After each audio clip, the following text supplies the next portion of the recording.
This is an LACTO Forum production.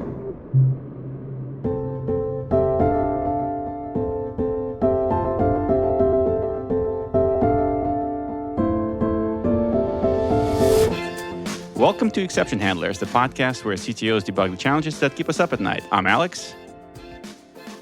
And on today's episode, we are delighted to have Bhavini Soneji, who is the CTO at SmithRx and an executive coach. Welcome. Thank you so much, Alex and Bill. It's great to be here.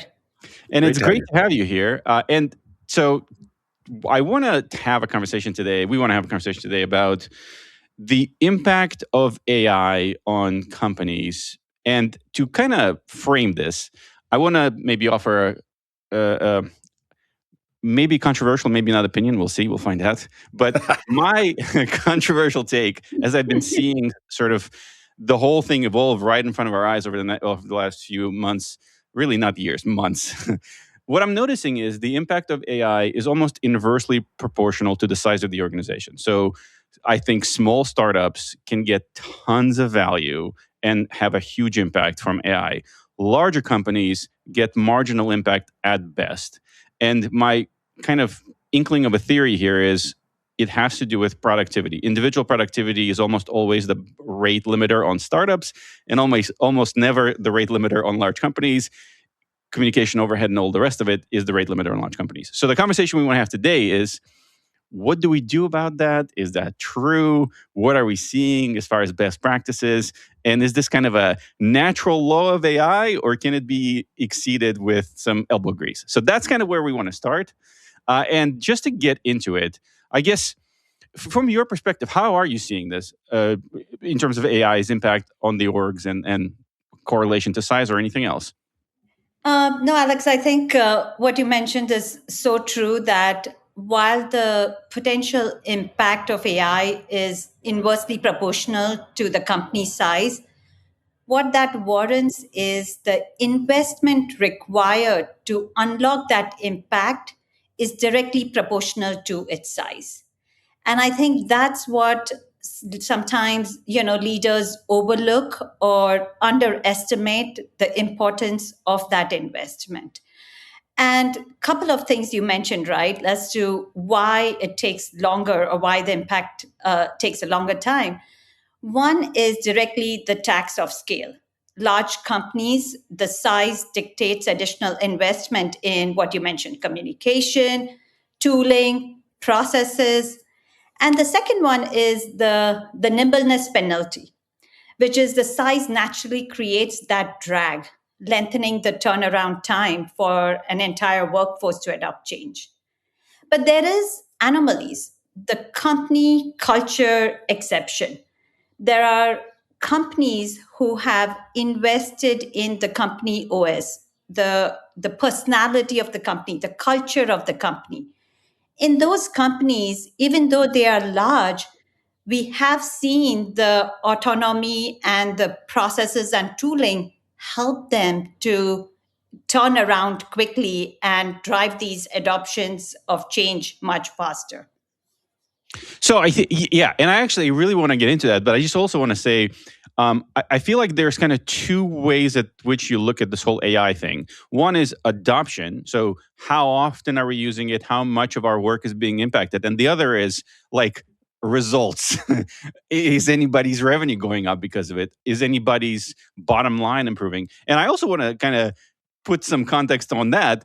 That's independent of cost. But once you start taking AI cost into account, that further makes an interesting picture, right? Bill? Yeah, and I think there's actually a third leg to that, and that is risk. As the surface of AI output gets larger and larger, the opportunities for bad things to happen, as we've seen with some very large examples of, increases dramatically. So it's not just a productivity thing. There are CISOs around the world right now sweating at night trying to figure out how they're going to keep control of this. Yeah. And so maybe we can talk through kind of all of those aspects, sort of starting with the easiest, which is, I mean, as crazy as this to say, adoption, right? Like getting people to actually use it, I feel like is the easiest of the three challenges, but even that could be problematic. So from your experience, what have you seen in organizations that like makes adoption, just the usage of AI, more palatable, easier? Yeah, I think this is where going back to the past patterns when leaders are driving change, what becomes important is to be proactive and intentional about it. You can't think of it that okay, everyone in the company understands AI change is happening and they will go by doing it. As a leader, you need to be more kind of strategic about it, and for that, communication becomes the first thing, like you becoming the chief repetition officer to go on articulating that what is important, what tools we are green lighting, or what adoption we want people to do. And the thing is that the reality for the recent AI transformation is it's never done. The steady state, we don't know the steady state right now, and so we need to be more transparent about it.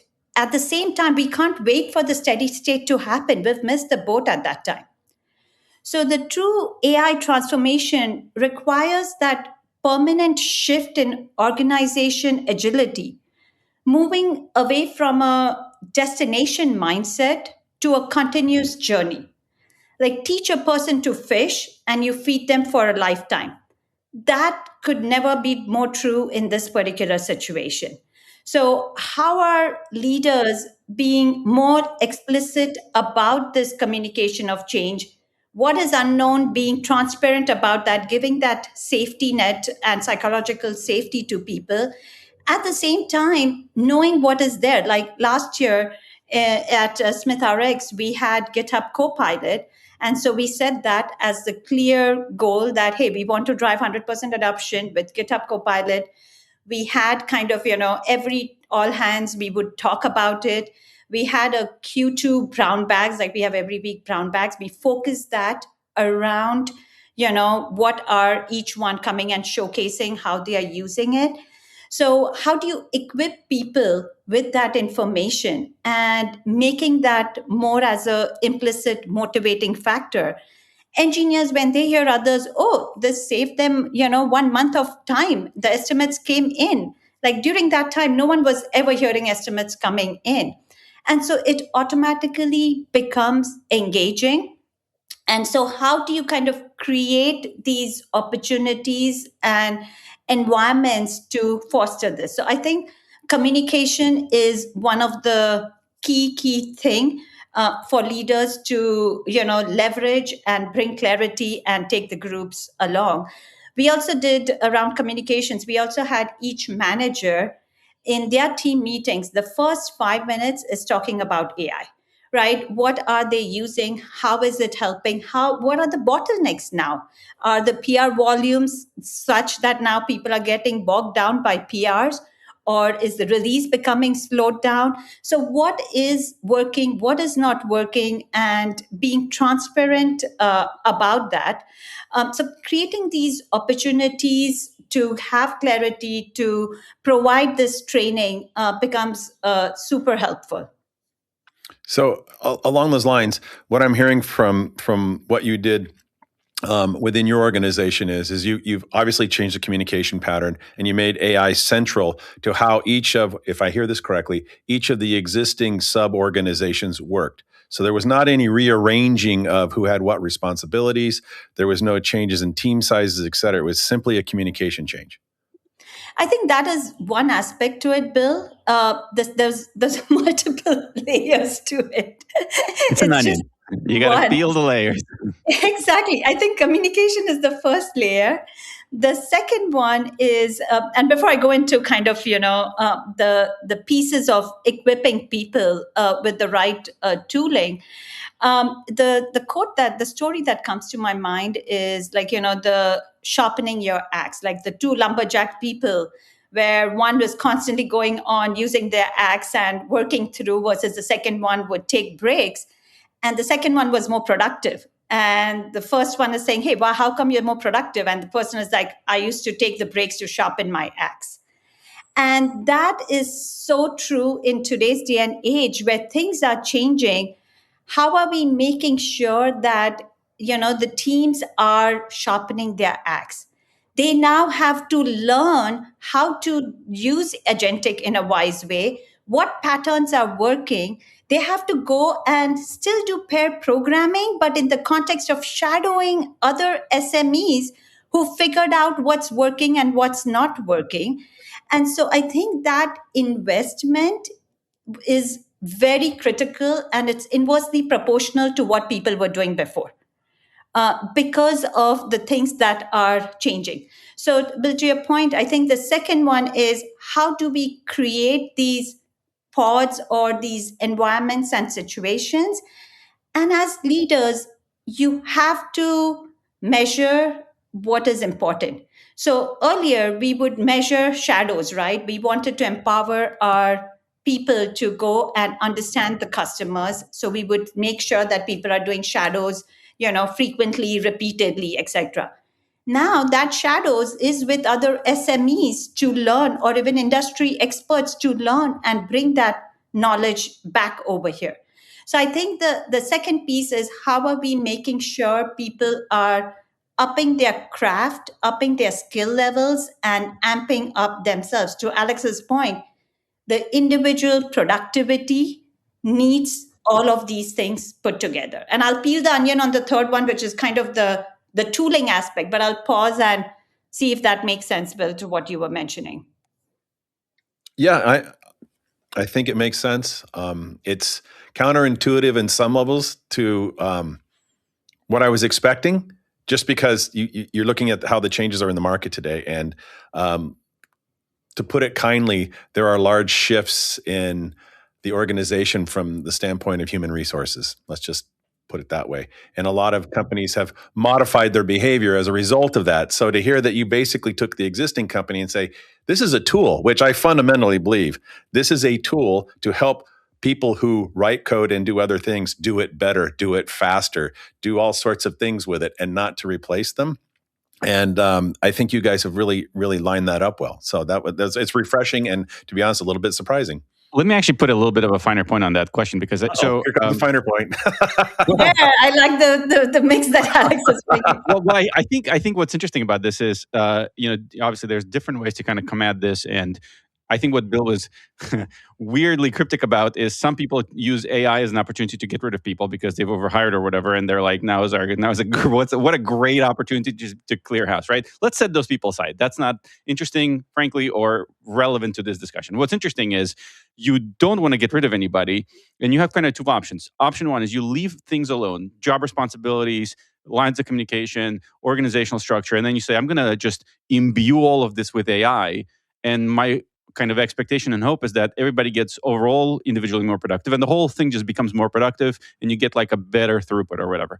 The other way to look at this is to say, in making individuals more productive isn't ultimately going to get us there. We need to redesign our work. We need to say jobs have to change. Maybe people have to change. Maybe not. I don't. It's like maybe you keep the role but change the face. I don't know what that looks like, but. Where do you land on that? I think those pieces will happen. To what extent and where, that depends on the company. And the parallel that I see is, this is way back in time. Remember when the products were shipped on CDs and all, you had like 2 or 3 years life cycle for software releases. So the organizations would be stuck in that particular fashion for that period. Then when we started to get to releases monthly or more frequently, etc., this is kind of, I'm taking a parallel from a large company like Microsoft and all, right? We saw that the things shifted.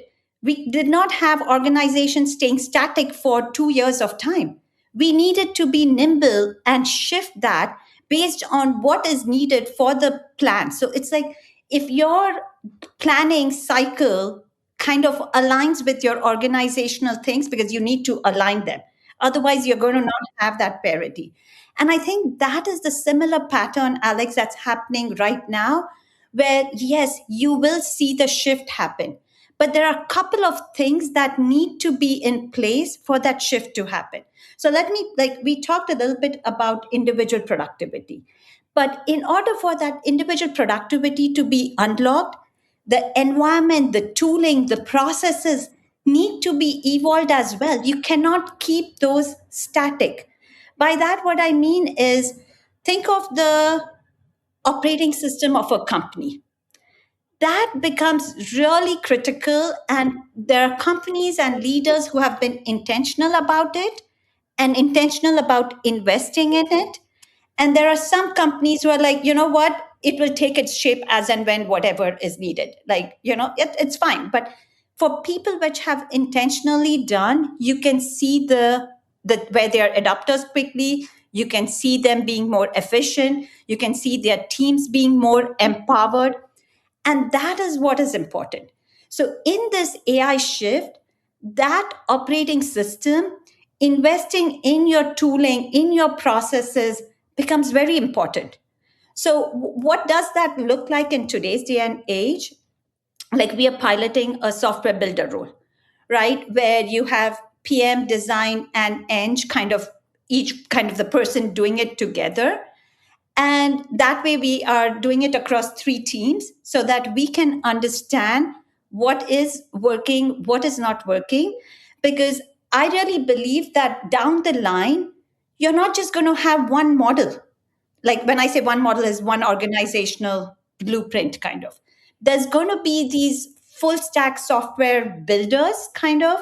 There will be for more complex cases, kind of, a pod across different functions, kind of, a builder who is expert in product side, a builder who is expert on system side, kind of fused together. And some could be kind of smaller pods working on a bigger charter or so. So your company needs to kind of understand some of these, have these different rubrics in place based on the project, based on the person to be able to facilitate this. So that's one thing around the organizational pieces. The second piece is around the actual communication flow. So by that, what I mean is, if you look at managers, right?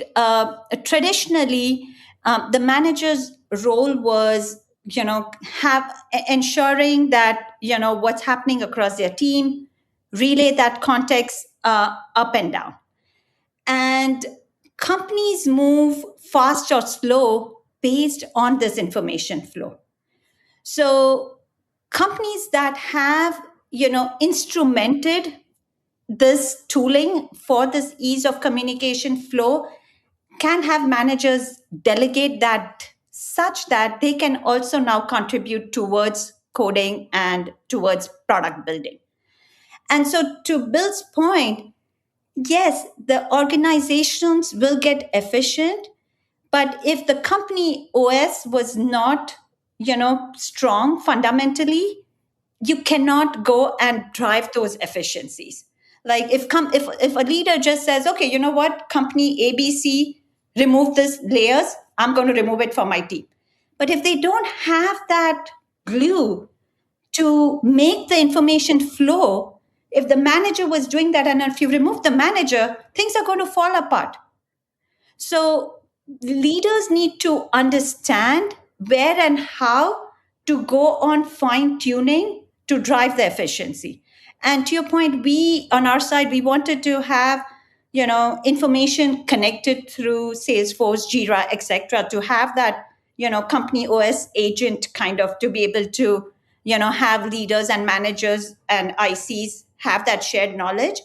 But to your point, we are a healthcare company. We need to make sure that all the compliance and everything is clear so that we can then go ahead. And so to some point, you will have to make sure that you're bringing all these people in at the right timing to avoid serialization.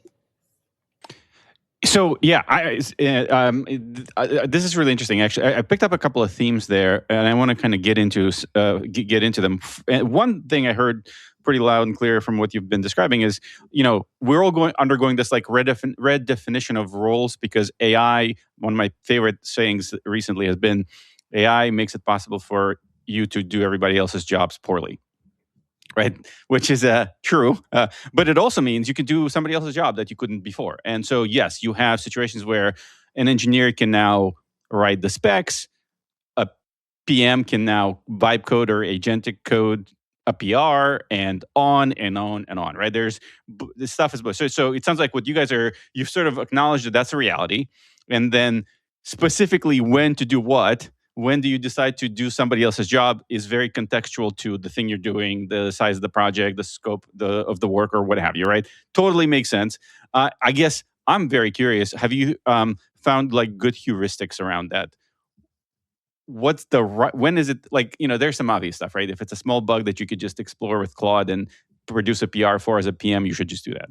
If it's some internal tool that, you don't need to get too precious about the requirements, let the developer kind of take a shot at first interactive prototype with Claude, because design's really great and, it'll sort a lot of stuff out. Do you have heuristics about like what's the right, when to do what? Yeah. So I think there are a couple of things that we have seen. One is, and this is true for us because of kind of the complexity of healthcare and the workflows that are cross-cutting. So having PMs kind of figure out that high-level workflow helps to understand the end-to-end. And then having these teams take on more specific, deeper requirements, that is tying it back to the workflow. So that helps to not have to have that many more PMs. The PMs can go more broader, and engineers or so can go depth. So this is the model in which, we have engineers and PMs outside of the full software builder piece. Now, in cases where we know that, okay, this is a full area, a software builder can go and tackle that. So for example, if we have an enterprise use case that is coming through, that one can go deeper. So it's kind of a well understood scenario that needs to be thought through. A software builder can take that and run with it end to end. So there are different aspects where, the PMs can, focus more on breadth. But there are also cases where PMs are going and doing the deeper requirements. They are going one step further, which is the prototype. Because earlier, that would take a longer time. And sometimes we would skip that step, right? Because in order to go fast, we are like, okay, let's just go build it. We have confidence or so. But now with this, the PMs have the flexibility to go and validate that more with the customer. So having that more prototype and having them build it is much more better, and it's actually making it more feasible for different teams to understand what is being required. But I will mention one thing, Alex, which goes back to the nature of change, right? And this is human nature, where we get into so much of this habit and bias of doing things a certain way that needs to be rethink. I had two cases where we had the team kind of come and review their proposal. We were kind of having a mobile app. And in both those cases, some of the AI capabilities, the team had it in version 2 instead of in phase 2 instead of phase 1. And I'm like, why? Why not just go with phase 1? When you're building a mobile app, why can't we rethink it from the chat as the first aspect of your AI assistant right there in the mobile app? And that way you don't even need to have some of the screens in phase 1 because you're getting the capabilities answered. So you could see that people were not thinking about it that way. They were still going with, I'll build it the way I'm used to building it. Phase 2, I will build AI as the nice to have feature. And that goes back to that human shift of reminding people and giving them that courage that think differently. You can do now things in a different way than just optimizing it small. And same way, when you're automating some workflow, there's one step of, oh, you're now wiring all this together. But you might not even need all this wiring. If you rethink it, you can now just jump from first step to the next step. So kind of giving that boost to people and that confidence and jiggering that it's okay, think differently. Along those lines, it actually sounds like, from the communication perspective, a large portion of it is to empower the teams to be more autonomous and to be bolder, for lack of a better term, but also at the corporate level, really to focus on the coordination. As these teams become more independent and start doing things, the coordination, as they churn things out more quickly, the coordination level gets more and more intense. Yes, and that's exactly where, there are two ways to scale the coordination. You put more managers and human people, or you make the system stronger with the information flow and kind of, more standardizations that can help people to, scale that. And that's kind of where goes back to our first point on investment on, do we have the right levers in the operating system of the company for communication, for planning, for execution, as well as the tooling, right? The investment that is needed for SDLC to now adapt to the high rate of changes that are going through it, for our data layers to become much more stronger now, so that we have the right data insights being generated by AI that is sitting on top of it. So I think the investment on these things will become a must have compared to a nice to have in the phase where the velocity and productivity is relying on it. Yeah. And I would assume the discipline of actually using it is becoming much more important, which sounds like a small piece, but in reality, as we all know, that sometimes the tools aren't used as intended or as often as intended. So let me actually get into the other part of this. So we talked a lot about adoption, and you've made excellent points on both what that looks like and also the investment that it takes. And so naturally, right, when you talk about this is requiring a lot of blood, sweat, and tears to get going, the question is, to what end? What's it actually impacting? And I'll just, you hear story after story about Uber CEO, announces a few days ago that they burned through a year's worth of AI allocation in like 3 months. Microsoft, one of the richest companies in the world, is declaring that it's too cost prohibitive for their employees to use Claude Code. Salesforce somehow spends $300 million on AI in a year. So there's all these things happening. And my question, and I'm very curious to hear if you've seen this sort of in the wild, have there actually been meaningful not productivity, but like value impacts of ROI, on ROI of all this? Did revenue go up anywhere? Did costs come down anywhere? And, just talk a little about that. Totally. And I think that's definitely the case. I'll tell you both from qualitative perspective as well as quantitative perspective, right? Just from qualitative perspective, last year, we had additional things that came up. One was one of our critical projects. As usual, we saw more unexpected use cases that surfaced. We had a third-party dependency that went down, so we had to, absorb that and have workarounds, etc. So basically, we had additional work on top of what was already on the roadmap. And we were able to absorb that. And one of the big reasons was because people were using AI tooling for their productivity. And we saw that helped significantly. So that was one kind of just the qualitative aspect. The quantitative aspect of it is we have seen where one of our AI assistants, we had kind of a case study. And before, when we were doing it, this was more in kind of 2024 timeframe, it took around 3 people 1 quarter. And then when we did it around late 2025, early 2026, we saw 1 person do it in 1 quarter.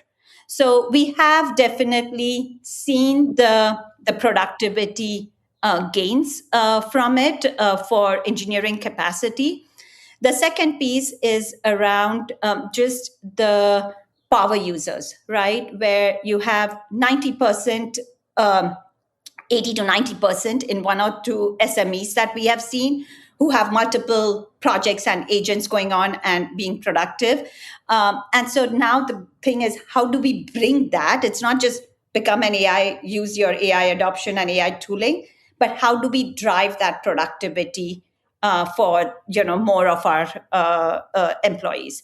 So that's kind of one thing on just the engineering productivity. But I want to give you another outlook around just the AI in the product, right? And how it impacts the end user who is using our product capabilities.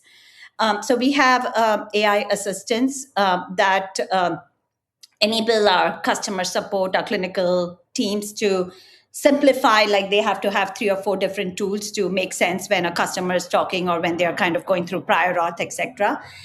And so having that AI assistant made it like we started to see 21% efficiency in their call duration or the task duration. So we were able to measure that and see how that can impact the resourcing for that particular organization. And that is just kind of first one step into it. The second aspect is we were then able to see that some of the recommendations we were doing with prior auth, we were able to then say, okay, these 4 or 5 ones seem fairly deterministic, and we could just do the agentic AI workflow, connecting with different tools for different approvals automatically, and reduce the turnaround even further. And so basically taking that phases of measuring, getting confidence, seeing it work, and kind of peeling the onion further. It was funny, we did a kind of, we had a working, it wasn't complete, but we had the most of the prototype and the pieces in a working state. Where our claim benefits, we do kind of SmithRx's pharmacy benefits management. So we have to author benefit plans, etc. And we showcased it to some of the stakeholders where, they had to manually kind of build out those plans and test it, which would take days.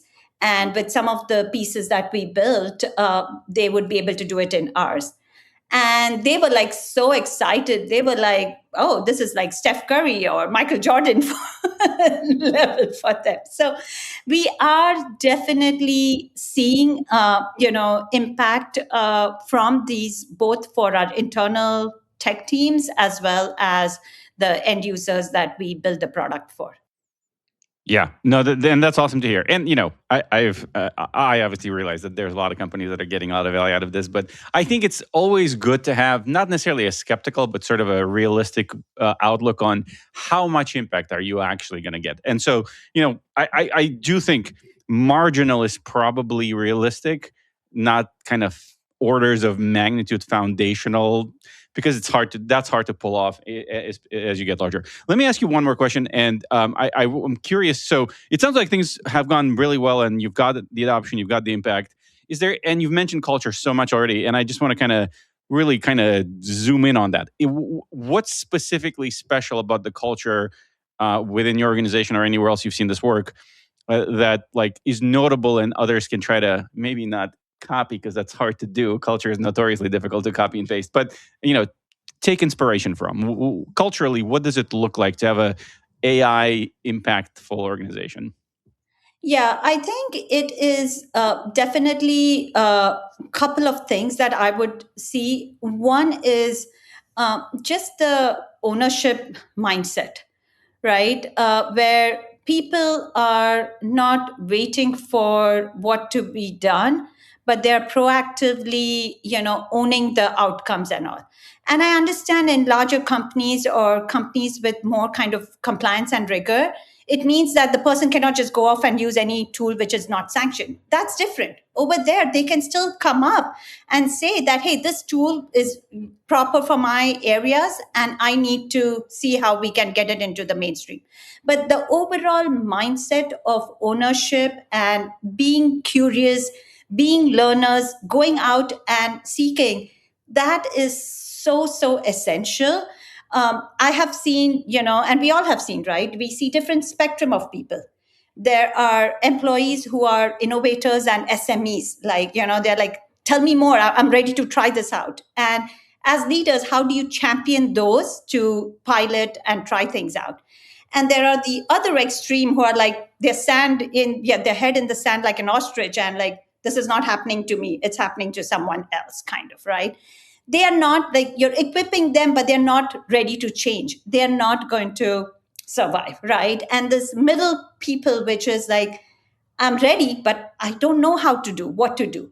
So you coach them, you equip them, but kind of that having that sense of curiosity, that self-starter, that, ability to change and up their skill sets, learn, be ready for change is very, very key. And for that ownership and curious mindset, and creating those opportunities and bringing more visibility and kind of recognizing and rewarding those kind of people will be super, super helpful. So I think that's one aspect of communicate of skill sets that's super important, is having the ability to be curious and owning.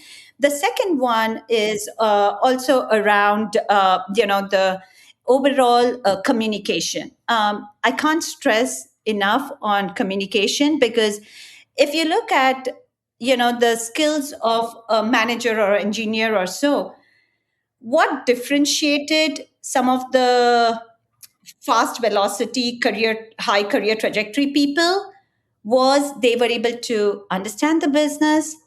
They were able to translate how technology and business tie together. They were able to articulate the problem so that people could understand. And now that has become a norm. If people are not able to do that, it's a survival crisis. So kind of bringing that importance of communication, the business, the understanding of the end customer, what is the KPIs and objective that's important, like showing that impact and vision, so that people can now be empowered to try and ideate towards it rather than waiting to be told. So how do you create that environment? And for that, again, it goes back to the operating system. How do you make data accessible for people to do the insights, or how do you make it accessible for people to shadow and understand the customer problems and understand the business KPIs? Yeah, on some levels, it sounds like you're building something of a ideological incubator. You're creating a framework for teams to be autonomous, but the support structure for them to be that, and to take risks, and to lean on others for help, and to get continuous communication about how to do things, what's right, what's new, what to avoid, et cetera, and coordinating things from a perspective of someone who has a larger context view. And to me, that sounds very much like an incubator. The other thing that struck me. Go ahead, Alex. Oh, go ahead. No, please go ahead. I think, Bill, that's so true. Like, that is what is going to be the rubric until we reach the next steady state or so. Because I remember the podcast you guys did with both of you on engineering practices, right? How that's changing. Like, literally every aspect of, it's not just the role, every aspect of the function that is being done in software lifecycle, whether it's agent, whether it's engineer, whether it's PM, design, every aspect of that is evolving. Yes, the first principles will remain true, but that's evolving. And the only way to go and adopt that faster and ideate is we need people on the ground to champion that, and not wait for the leader to go and say, hey, this is broken, someone put light on it. No, we need people on the ground to say, hey, I see this. I think I know what I'll do. I'll try this out. I'll ideate. If it fails, it fails. I tried it. And that is the kind of mindset we need. Yes, and that's the one thing, the common thread that I've picked up since the beginning of this conversation is that you're providing an environment where it's safe to try. Totally. Alex, and you were going to say that is not common, at least in smaller organizations, I can tell you. But what's interesting about that, as you're describing this like ideal person that really can do well in this environment, that sounds a lot like people who work at startups. A self-starter, go-getter who knows they have to be responsible for stuff because there's nobody next to them to take over and do their job for them.